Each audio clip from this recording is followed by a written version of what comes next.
São Paulo, Centro, 3 de fevereiro de 1985. Rolf lê trechos de cartas de Sri Aurobindo. Título: O caminho Samlet, uma atitude fundamental da realização interior espiritual. Fontes: BCL volume 23, páginas 789 e 790. BCL volume 24, páginas 1620 e 1621. Eu tinha falado antes de ontem, teria uma história para ontem, mas ontem não deu para ler. Tinha material aqui, mas nós não chegamos a isto. Então hoje a história e mais texto em sequência à história. É de cartas de Sri Aurobindo. Paz foi a primeira coisa que os yogis e buscadores da antiguidade queriam, e foi uma mente quieta e silenciosa que sempre traz a paz, de que eles disseram ser a melhor condição para realizar o divino. Um coração alegre e iluminado pelo sol. Quer dizer, tem um termo especial que depois, vamos ver, é um caminho de yoga, uma direção do yoga. Sunlit. Sun é sol, lit é iluminado, aceso. Então, o nosso iluminado pelo sol fica assim um pouco ilustrativo, assim um pouco superficial. Sunlit é mais simples, mais direto. Que é aquele que não conhece sombra, escuridão, mas que anda na luz. Então, poderíamos dizer simplesmente luminoso, não é? Então, luminoso seria a palavra sunlit, de Sri Aurobindo. Então, um coração alegre e luminoso, sunlit, é o vaso apto para a Ananda, a felicidade suprema. E quem deveria dizer que Ananda, a felicidade suprema, o que prepara esta felicidade suprema, pode ser um obstáculo à união divina. Quanto ao desânimo, ao desalento, é certamente um fardo terrível que deve ser a carregar no caminho. Nós temos que atravessar através disto algumas vezes, mas sua constante reiteração não pode ser outra coisa a não ser um obstáculo. A Gita especialmente diz: pratique o yoga com o coração não deprimido. Eu sei perfeitamente bem que dor e sofrimento e luta e acessos de desespero são naturais, embora não inevitáveis no caminho. Não porque elas são ajudas, mas porque são impostas sobre nós pela escuridão desta natureza humana, para fora da qual nós temos que lutar para dentro da luz. Eu não suponho que Ramakrishna ou Vivekananda, ele faz muitas referências aos dois especialmente, então parece que tanto Ramakrishna quanto Vivekananda, para ele, exemplificaram, se não o caminho todo, mas partes do caminho, ou qualidades essenciais do yoga. Não suponho que Ramakrishna ou Vivekananda teriam recomendado que os incidentes aos quais você se refere possam ser um exemplo para outros seguirem. Eles certamente diriam que fé, firmeza, perseverança seriam o caminho melhor. Pelo menos foi isto, o que para eles foi, no final, o assunto central, ou a realização central, apesar destes movimentos maus. Depois vem a história. Então eu leio mais uma vez, até aqui. Paz foi realmente a primeira coisa que os yogis e buscadores da antiguidade queriam, e foi uma mente quieta e silenciosa que sempre traz a paz, que eles declararam ser a melhor condição para realizar o divino.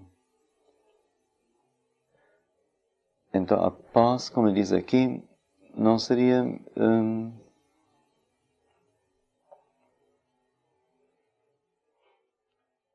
um presente que a graça nos dá, não seria algo adquirido, porque a condição para a paz seria a mente quieta, a mente silenciosa.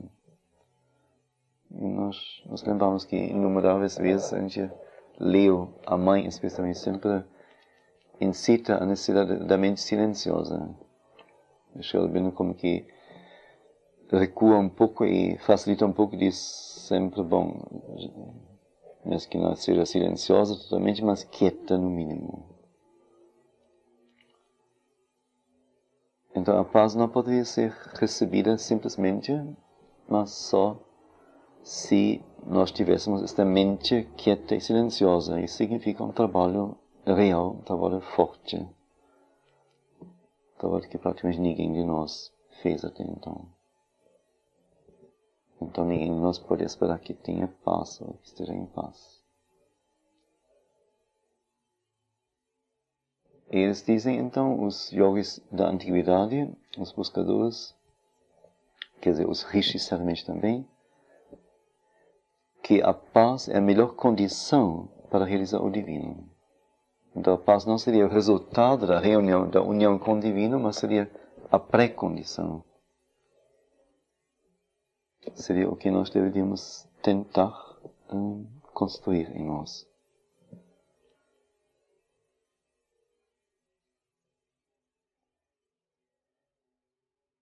Então vem agora essa palavra sanlit. E primeiro ela aparece assim como que casual, a gente nem percebe.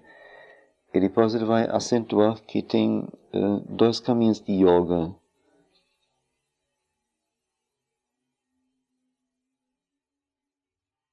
Ele diz no final,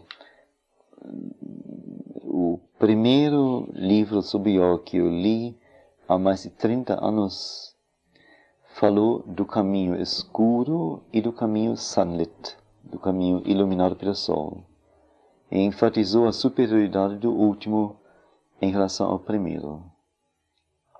E depois tem uma outra carta que vamos ler depois, que ele outra vez pega o mesmo termo e fala sobre isto. Então achei importante nós vermos isto.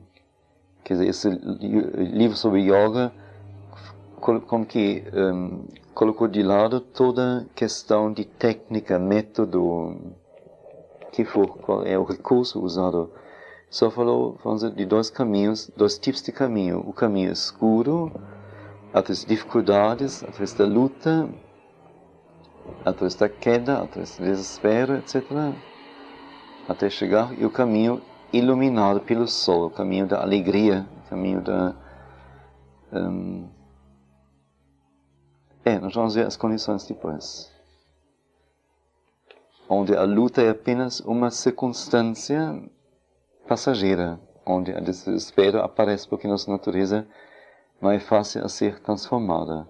Mas não que a própria dor seja o meio através do qual seríamos trabalhados, mas apenas uma circunstância passageira.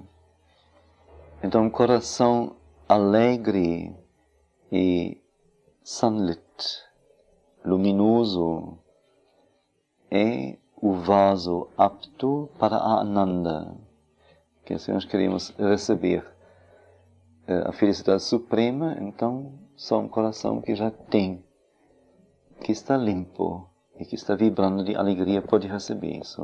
Um outro coração não pode receber isso.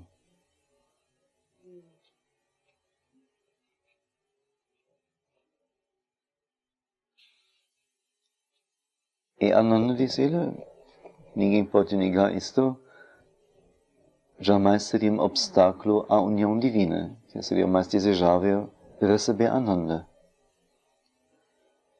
Quanto ao desespero, ao desalento, é certamente um fardo terrível que nós temos que carregar no caminho.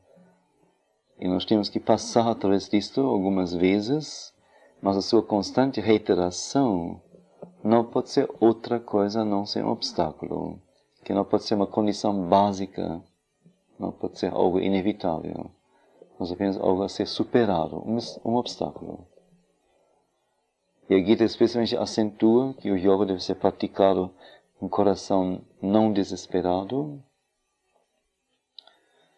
Você diz, eu sei perfeitamente bem que dor e sofrimento e luta e acesso de desespero são naturais, embora não inevitáveis no caminho, não porque são ajudas, não são naturais porque são ajudas, mas são naturais porque são impostas sobre nós pela escuridão desta natureza humana, para fora da qual nós temos que lutar para alcançarmos a luz.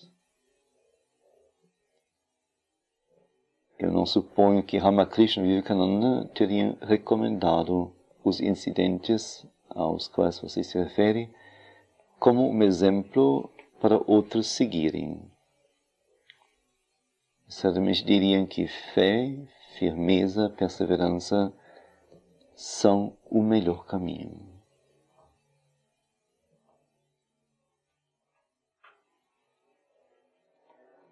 E agora vem a história.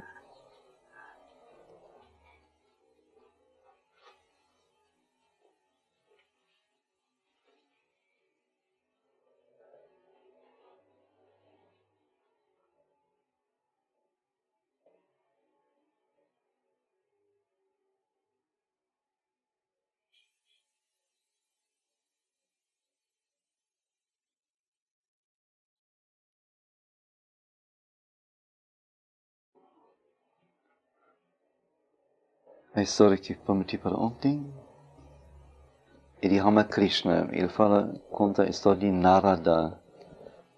Narada tem 7 rishis lendários, que são como que as corporificações, quer dizer, são figuras em parte históricas, em parte lendárias. Assim, da antiguidade mais remota, são antigos rishis, quer dizer, as figuras espirituais, que como que representam as virtudes capitais da natureza humana superior e realizada a plena união com Deus, cada um de sua maneira e cada um segundo suas próprias características e individualidade. E Narada é assim muito famoso. Então Ramakrishna contou a história de Narada e do yogi asceta e do Bhakta Vaishnava. Bhakta é a pessoa que segue o Bhakti Yoga. Bhakti Yoga é o yoga do amor a Deus, mas que se manifesta de uma maneira bem específica. Eles cantam e dançam o tempo todo. Eles se transportam em êxtase e, como uma criança, enlouquecem, se extasiam com a percepção de Deus ou com a vontade de alcançá-lo. Ramakrishna conta a história de Narada e do yogi asceta e do Bhakta Vaishnava. O Vaishnavismo é uma seita, um grupo religioso da Índia, aprovando a sua moral. Eu coloco a história na minha própria linguagem, mas mantenho a substância, diz Sri Aurobindo. Narada, no seu caminho para Vaikunta. Eu já não sei o que é Vaikunta. Olhei Language of the Gods, mas não tem lá. Não tive tempo para fazer maiores pesquisas. Ao meu ver, Vaikunta ou é o próprio Supremo, Brahma, ou é o lugar onde Brahma mora, está. É o último céu, uma coisa assim. Então, no seu caminho para Vaikunta, encontrou um yogi praticando severas austeridades nas montanhas. Narada! gritou o yogi. Você vai para Vaikuntha e você vai ver Vishnu. Vishnu é a suprema divindade do hinduísmo. Eu venho praticando austeridades terrificantes toda a minha vida. E, no entanto, ainda mesmo agora, não o alcancei. Pergunte a ele, pelo menos, quando é que eu vou alcançá-lo? Depois, Narada encontrou um Vaishnava, um Bhakta, que estava cantando suas canções para Hari, o Supremo, o Divino, e dançando para seu próprio cantar. Ele gritou também: "Oh Narada, você vai ver meu Senhor Hari. Pergunta a ele quando é que eu o alcançarei e quando eu verei sua face." Na sua volta, Narada primeiro encontrou o yogi. Eu perguntei a Vishnu, disse o sábio, você terá a sua realização final depois de mais 6 vidas. O yogi levantou um grito de alta lamentação. Não é possível. Tantas austeridades, esforços tão gigantescos. Como o Senhor Vishnu é duro comigo. Depois Narada encontrou o Bhakta e disse a ele: eu não tenho boas notícias não. Você verá o Senhor somente depois de uma multidão de vidas. Mas o Bhakta saltou com um grande grito de êxtase, de arrebatamento. Eu verei meu Senhor Hari. Depois de uma multidão de vidas, eu verei meu Senhor Hari. Como é grande a graça do Senhor. E começou a dançar e a cantar num êxtase renovado. Aí Narada disse: você já o alcançou. Hoje você verá o Senhor.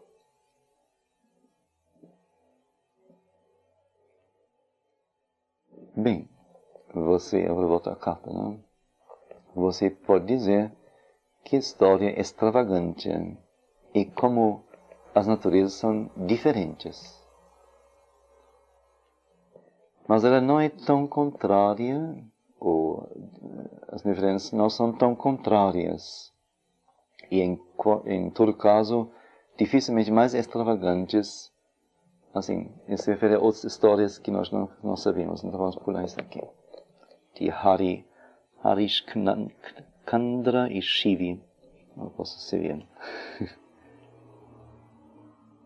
Ainda assim, eu não sustento que o Bhakta seja um exemplo, pois eu próprio insisto numa realização nesta vida, e não depois de 6 vidas, ou depois de uma multidão de nascimentos. Mas o ponto destas histórias está na moral, e certamente quando Ramakrishna contou a história, ele não ignorou que havia um caminho sunlit, luminoso, iluminado pelo sol, do yoga.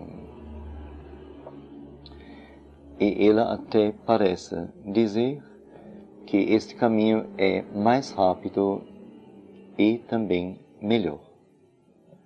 Então a possibilidade do caminho sunlit, iluminado, é uma descoberta, uma invenção original de mim.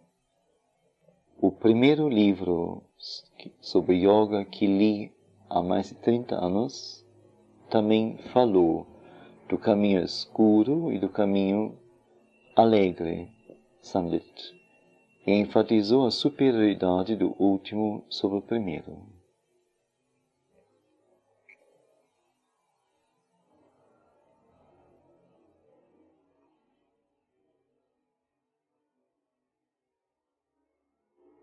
Então a história é simples, não? Tem os três personagens, o narrador, aquele que já atingiu, alcançou Deus e que diariamente tem sua sessão com Ele, diretamente. E o yogi asceta, praticando austeridades, o yoga no sentido mais pesado, e o bhakta que dança, canta e se extasia na emoção pelo divino. E os dois perguntam, pedem a Narada para perguntar a Deus quando é que eles terão a sua união com Ele e assim sua libertação, sua realização. E então, quando ele volta, encontra primeiro o yogi, e então a informação é depois de 6 vidas, que é 6 vidas, mais 6 vidas de austeridades. E então o yogi duramente se lamenta e reclama e como que não aceita a condição. E acha que Deus é muito duro com ele. E depois vem o Bhakta. E Narada então de início já diz, olha, não tenho boas notícias para você não. Porque no seu caso não são só 6 vidas, mas incontáveis vidas. E aí outro, então, dá um salto enorme. Não só incontáveis vidas, mas você verá o Senhor depois de incontáveis vidas. Aí então o Bhakta dá um salto enorme, um grito enorme e diz, afinal eu verei o Senhor. Depois de incontáveis vidas, eu verei o Senhor. Como é grande a graça do Senhor. E continua a dançar e a cantar num renovado êxtase. Então, nesse momento, o Narada diz, bom, você já está com ele. Hoje, mesmo hoje, você verá o Senhor.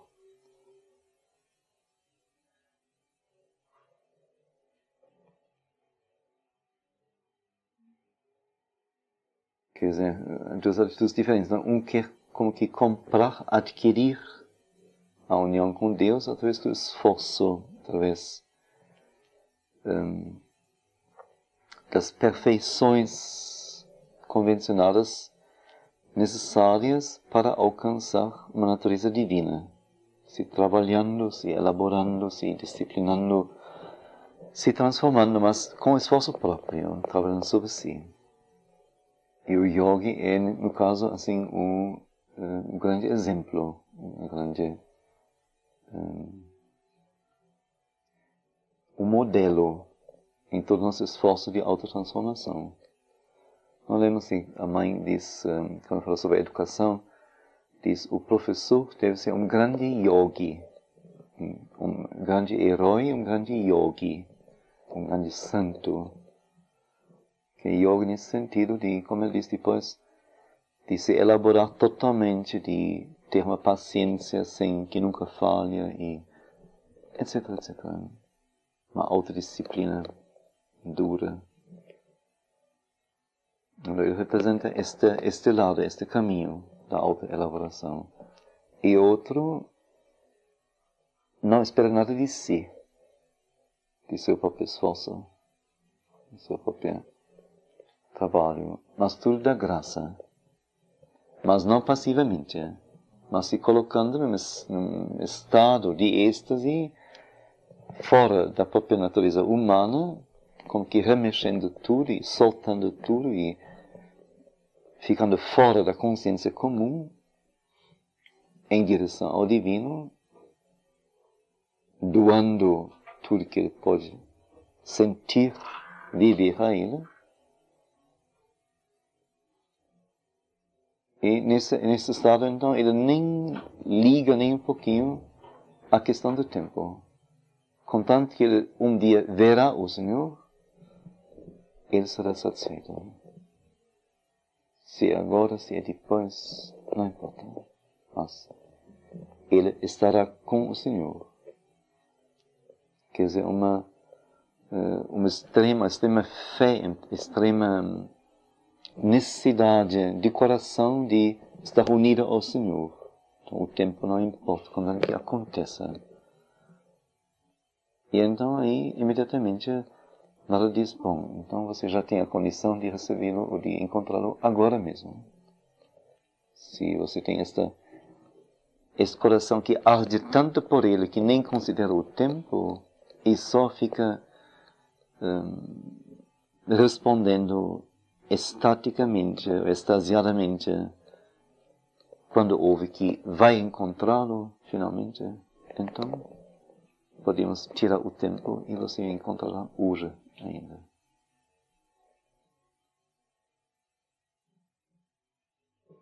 Então, Shelby comenta, diz, bom, você pode dizer realmente uma história extravagante, porque parece então que todo mundo deve dançar e cantar o tempo todo, em êxtase, nada é feito, a gente não trabalha assim, e não trabalha aqui também, nem tão pouco. E desta maneira, então, se vai alcançar a Deus. Então, ele diz, ela não é tão extravagante, não.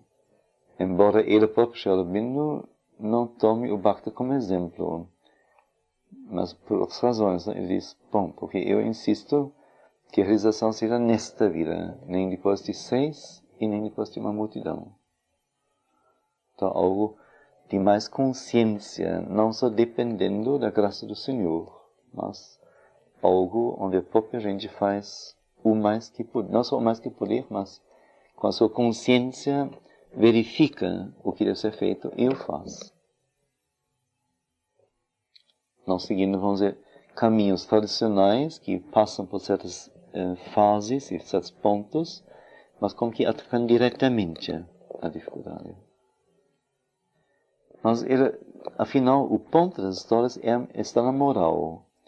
E certamente quando Ramakrishna contou a história, ele não ignorou ou não ignorava, que havia um caminho sunlit, um caminho alegre, de êxtase, que mesmo recebe uma notícia que só depois de uma multidão de vidas a pessoa terá a realização, não com uma depressão, um acesso de choro, um acesso de tristeza, mas recebe isso com alegria. Então esse seria o caminho sunlit. E ele parece mesmo dizer, pela história, que esse caminho é mais rápido e melhor. E só comenta mais uma vez, insiste, diz, mas esta história do caminho sunlit, caminho luminoso do yoga, não é uma invenção minha. Porque no primeiro livro que eu li sobre yoga, eu li justamente os dois caminhos, o caminho escuro e o caminho luminoso. E foi enfatizada a superioridade do luminoso sobre o escuro. Então, luminoso quer dizer um caminho na alegria. Se não na alegria, mas com que uma fé sem dificuldade, uma fé constante, uma fé ou uma entrega. Ele depois vai falar sobre entrega e fé, especialmente. Ou então toda dificuldade aparece porque nossa natureza é difícil e a escuridão está em nós ainda. Mas não avalia a própria dificuldade como o único método de avançar, mas como circunstância, um incidente. Temos que assumir, mas ele não conta, na verdade.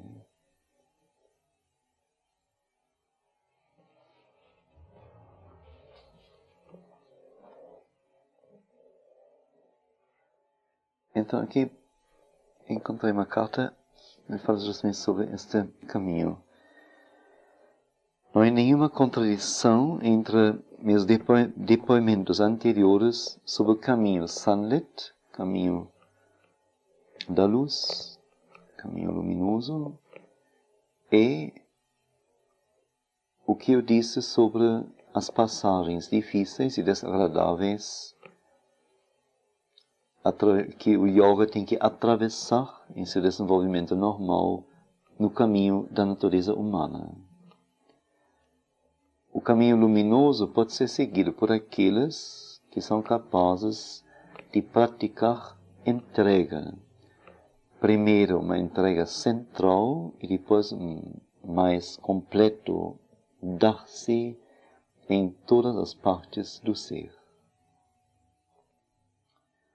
Se eles podem alcançar e preservar a atitude da entrega central, se eles podem totalmente confiar no Divino e aceitar alegremente o que for que venha dele, que venha para eles dele do Divino, então seu caminho se torna sunlit, luminoso, e pode ser até muito direto e fácil. Eles não escaparão de todas as dificuldades, nenhum buscador pode fazer isto, mas eles serão capazes de encontrá-las sem dor e sem desânimo, como realmente ou de fato a Gita recomenda que o yoga deveria ser praticado, sem dor e sem desânimo, confiando na guiança interior e percebendo-a cada vez mais, ou então confiando na guiança exterior do Guru. O caminho também pode ser seguido mesmo quando não se sente luz e não se sente a guiança. Caso haja ou caso se possa adquirir uma fé brilhante e estabelecida, é bhakti feliz, êxtase interior, ou quando se tem a natureza do otimista espiritual e a firme fé ou firme sentimento de que tudo que é feito pelo Divino é feito para o melhor, mesmo quando nós não podemos entender a sua ação.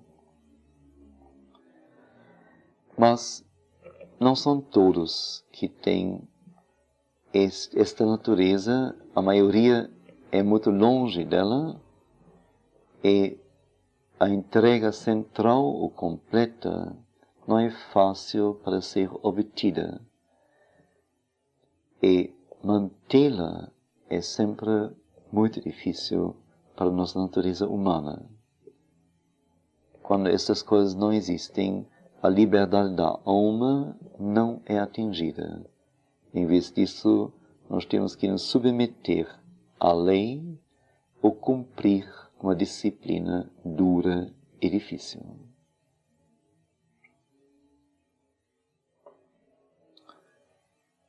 Então, vamos ver isso aqui.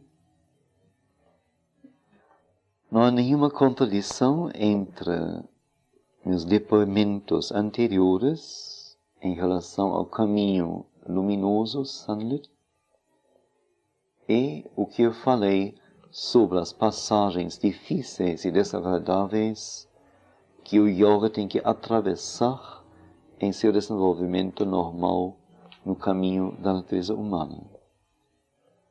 Quer dizer, ele então logo coloca com clareza que o caminho luminoso não significa alegre avançar fácil, sem encontrar nenhuma dificuldade. Isso não é dito. Isso seria conto de fada. Mas como cada um de nós tem uma natureza humana, e como ela não é divina, mas humana, então as dificuldades têm que surgir. Isso é inevitável.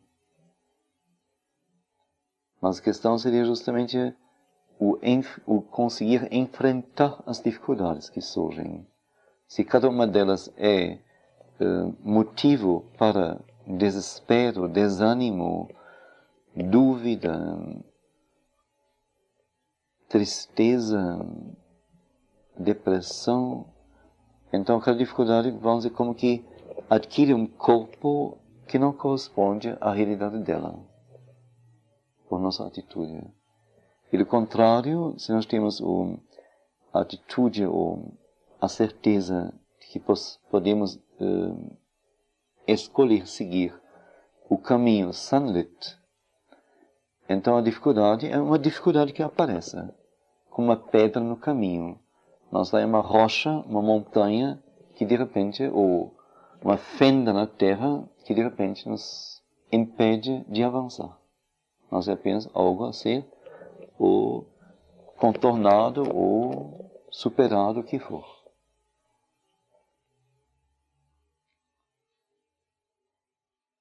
Então o caminho sunlit pode ser seguido por aqueles que são capazes de praticar entrega.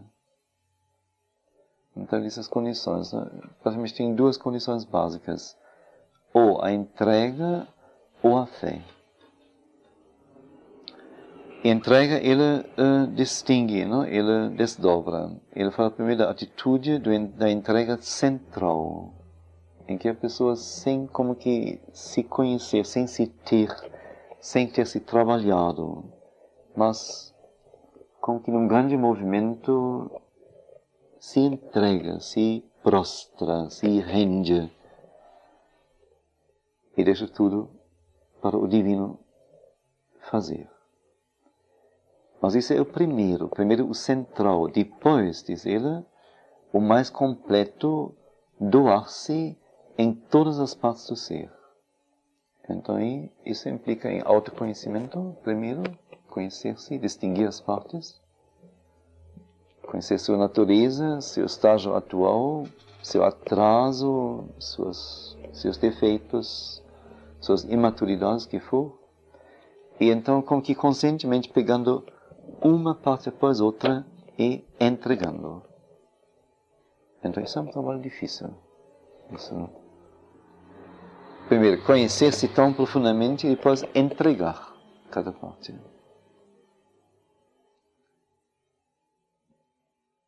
A maioria de nós, quando encontra uma parte defeituosa, insiste nela e mexe nela e com que perversamente se alegra com a dor que causa isto.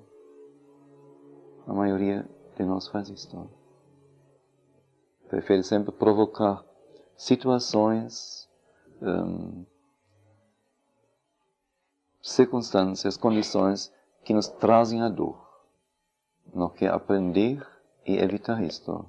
Então, Sri Aurobindo diz nos aforismos, não? Por que você sente dor? Porque sua alma ainda quer a dor. Então, as próprias situações que são criadas que nos doem, é a gente que provoca.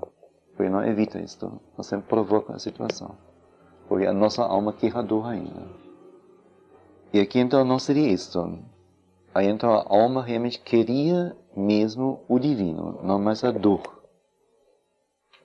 Então no caso, isso é defeituoso, mas eu não insisto mais. Eu não espero mais nada de ninguém, do ambiente, de mim, de nada.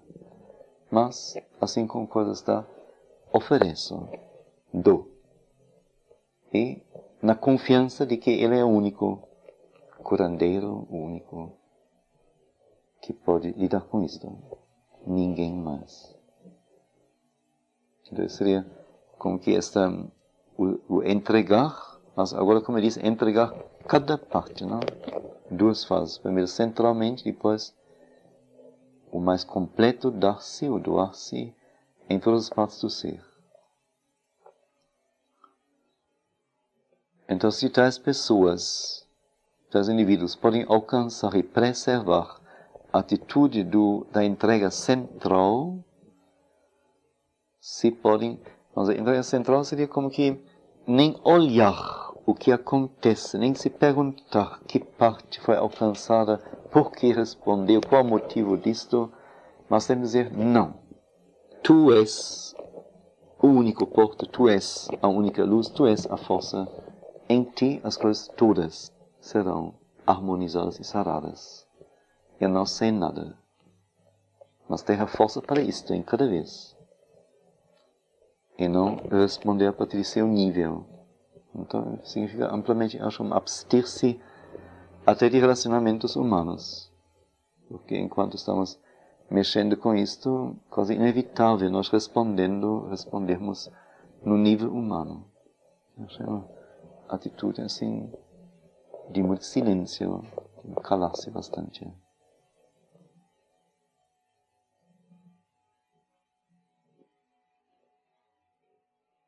Então, se esses tais indivíduos podem confiar, quer dizer, ter essa atitude da entrega central e, que significa isto, confiar totalmente no divino e aceitar alegremente, sem reclamar, sem se danar, sem ser afetado.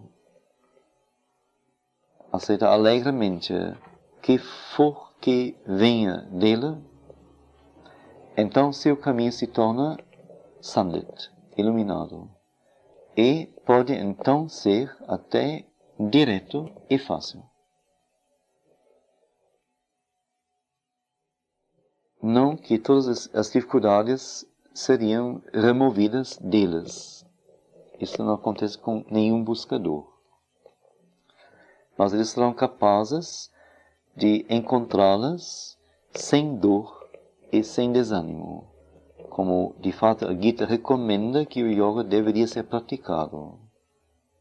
Agora é interessante psicologicamente, confiando na guiança interior e percebendo-a cada vez mais.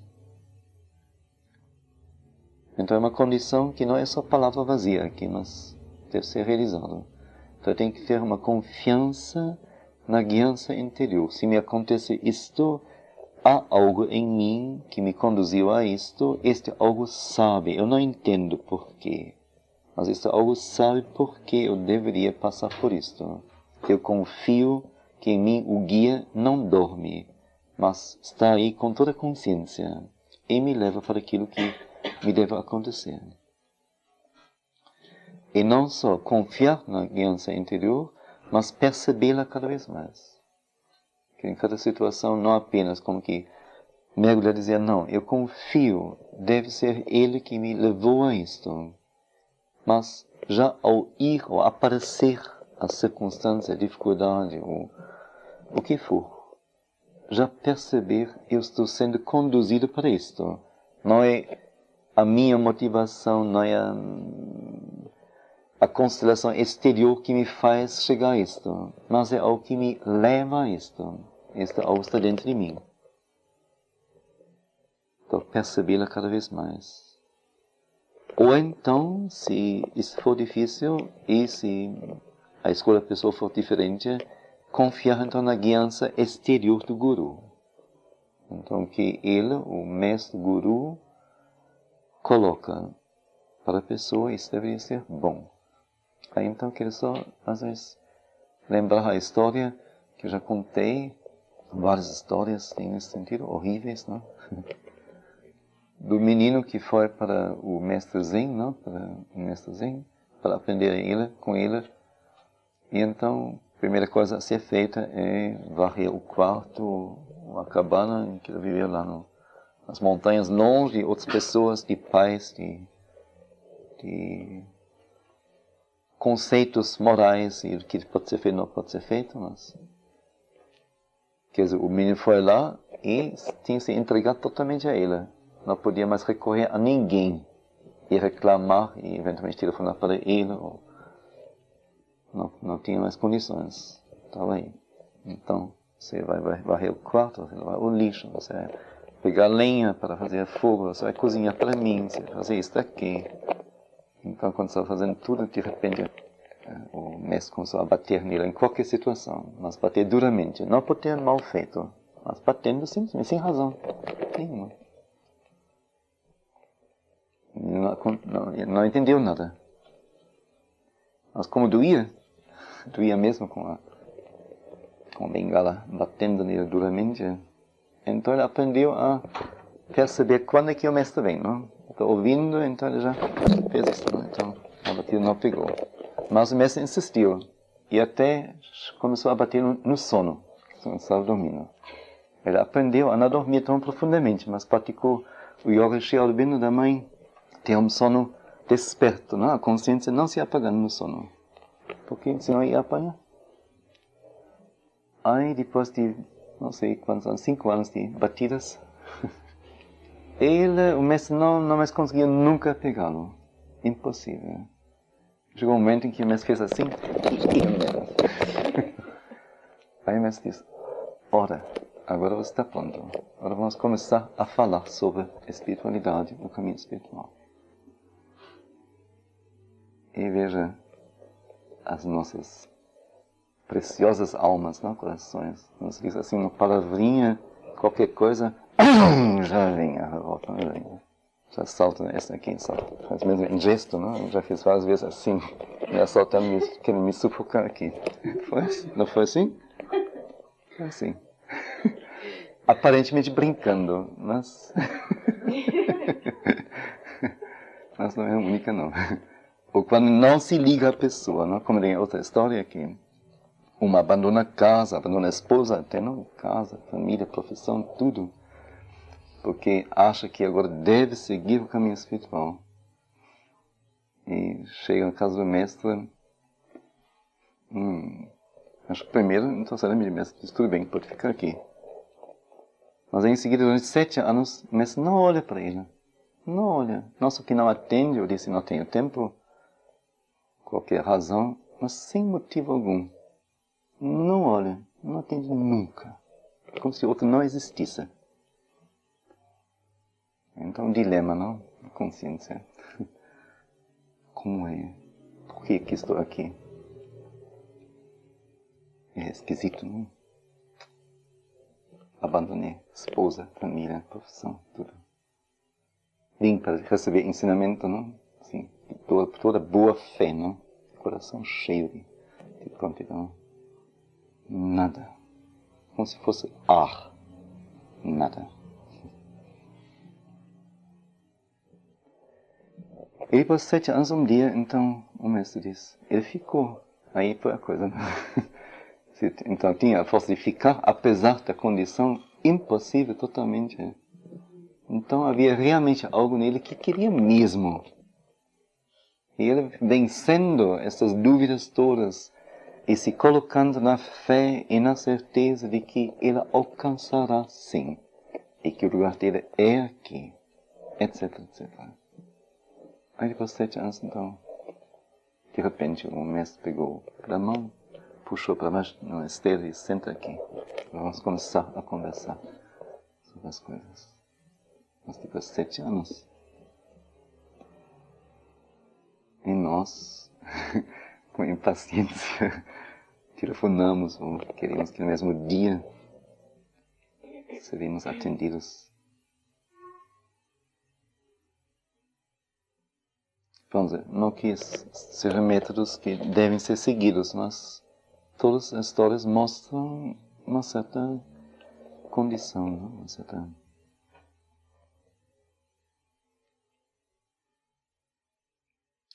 entrega.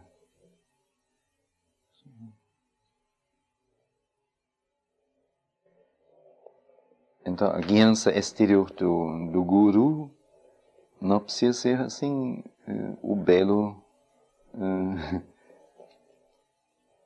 conversar de tete a tete e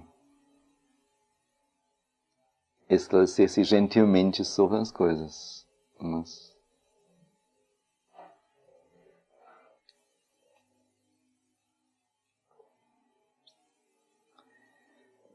bom, então isso seria uma coisa, essa entrega central, o sentir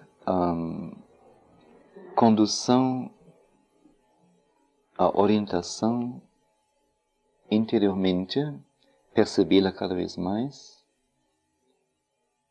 ou então entregar a si mesmo a uma pessoa, a um mestre, e esperar que ele nos guie. Mas aí na condição, então, de não ter as suas ideias sobre a guiança e cobrar esta forma de guiança, mas a aceitar o que vem, então, daquele que é chamado mestre. Senão fica uma palavra vazia também. Ora, quando não se sente esta luz dentro, e quando não se tem esta confiança de se entregar ao Deus em nós, ou a uma pessoa exterior, ao mestre, então, o outro caminho seria adquirir ter ou adquirir uma fé brilhante, estabelecida. A bright, settled faith. Então, uma fé brilhante. Brilhante quer dizer não tem buraco na fé, não tem sombra na fé. Ele tem que ser de luz, senão não funciona. Porque os monstrinhos são reais ainda. Então, só uma fé brilhante e estabelecida, bem estabelecida. E um bhakti feliz, quer dizer, uma natureza, uma felicidade, um êxtase interior que deve ser constante. Ou então ter a natureza do otimista espiritual, aquele que nunca nem admite a hipótese de que alguma coisa não pode dar certo. E a firme fé, ou a firme sentir, que tudo que é feito pelo divino é feito para melhor, mesmo quando nós não possamos entender sua ação. Então não seria mais uma guiança interior, mas o divino, Deus. Agora, o que ele faz só pode ser para melhor, não admite outra coisa. E tem esta fé, em cada vez a fé é uma luz que me leva atrás de tudo. Estou envolto em luz pela fé. Não parece a mesma coisa como antes, mas é diferente. Não é sentir que há um poder maior, uma consciência maior em nós, sentir, assim como que nitidamente, e ter a possibilidade de se entregar a esta orientação, sem duvidar dela. Mas é algo que se indica a mim, que me mostra o caminho, que me leva às coisas. Eu sinto isso nitidamente. A outra é, eu não sinto nada, como dentro de mim fosse tudo oco ou fechado, ou não sei nada, não distingo nada. Mas eu tenho a convicção, eu tenho a fé de que tudo é feito para mim, e que eu posso confiar nisto, e que as coisas andarão como devem andar, e as coisas piores em aparência serão para mim o melhor. Então eles serão o melhor, segundo a fé. E se não tem a fé, então as coisas podem ser da melhor maneira. No momento, são aceitas. E depois vem o desespero, a dúvida, e nada presta. Então, mas diz ele, são poucos que têm esta natureza. A maioria até está muito longe dela. E a entrega total ou central a esta guiança interior não é fácil para ser obtida. E para mantê-la sempre é muito duro para a nossa natureza humana. Quando essas coisas não existem, então a liberdade da alma não é alcançada. E em vez disso, nós temos que nos submeter à lei ou cumprir uma disciplina dura e difícil. Então, é como falei antes, não? Quando a nossa alma ainda está presa à dor, é enamorada com a dor, é enamorada com da dor, do drama, então necessariamente nós produziremos situações, condições na vida que nos trazem esta experiência da dor, do drama. Não tenha dúvida, somos nós, quer dizer, a nossa alma que produz isso. Mesmo que no caso, ignorantemente, nós culpemos talvez outros, ou a própria situação, e não a nós. Isso é a nossa ignorância.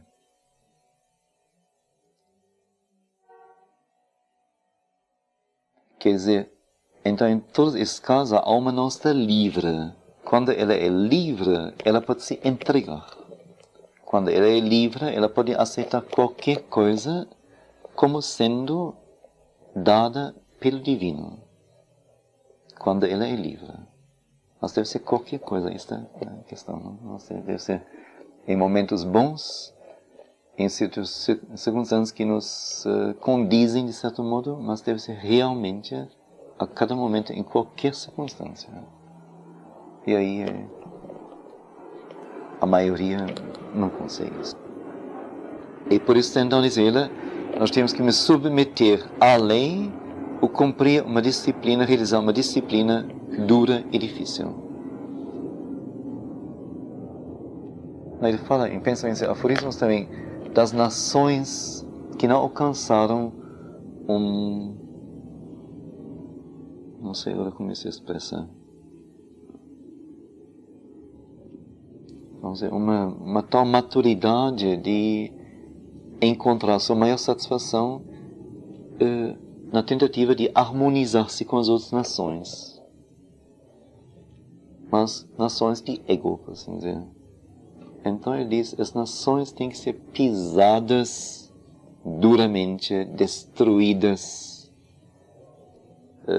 com que extintas, para que assim, através destes ser submetido ao inimigo e ser submetido às condições dele, eles possam amadurecer aos poucos.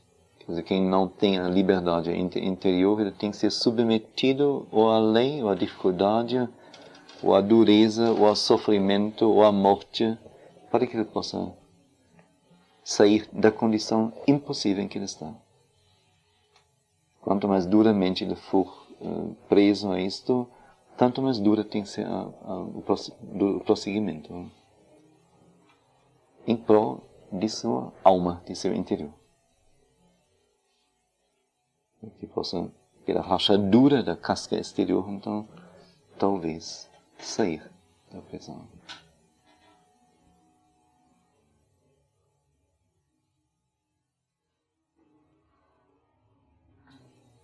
Mas, mais uma vez, a proposta toda de hoje, e amanhã continuarei com a carta, que tem mais umas tantas páginas, é percebermos, é pela primeira vez que eu, assim, conscientemente pego o termo e tento me concentrar nisto, tento nos concentrar nisto, o termo do sunlit caminho, não? Do caminho iluminado pelo sol. Sol é consciência, sol é verdade, sol é Deus, de certo modo. O sol é muitas vezes símbolo da divindade mais alta. Então existe este caminho como um caminho total. E aquilo que falei agora, ultimamente, seria o caminho escuro, provocado pela alma escura.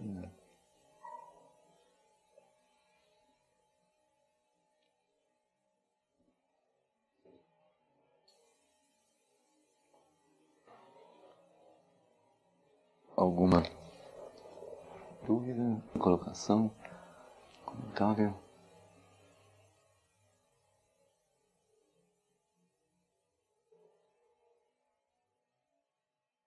A do Gerardino não foi gravado, não? Não. Veja! Você foi falando. Que censura! Incrível!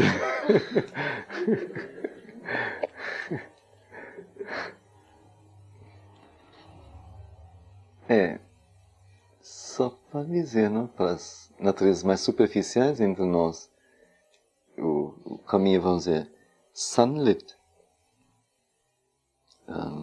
da firme fé, da entrega total, e a partir daí de uma atitude interior aberta e incondicional, não significa um yoga de keep smiling, não? Toda hora, então, gentilmente se dirigir aos outros, gentilmente fazer as coisas, perguntar as coisas, está super pronto para tudo. Não isso. Isso é verniz, isso é máscara. Isso funciona algumas vezes e depois aí vem um enjoo, aí não tem mais nada de bonito na mesma pessoa. Então melhor nem querer ser muito bonito, não.